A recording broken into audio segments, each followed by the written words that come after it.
ผู้เฒ่ากำลังเอาบีผสมพันธุ์กันให้มันได้ไข่มันกำลังผสมอยู่โอ้นี่บ่ย่ายมันฆ่ากันอยู่นี่บ่โอ้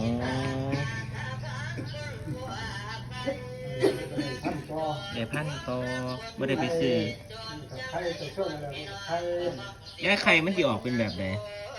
เป็นคลอเคแหละอันนี้บ่คลอเคแหละน้อยๆจักมือครับมันจะเป็นไข่จักมือบ่สิอาทิตย์นึงอันนี้มันก็สิเป็นไข่มื้อแรงนี่ล่ะนี่โอ้ห้องใหญ่แล้วเนาะ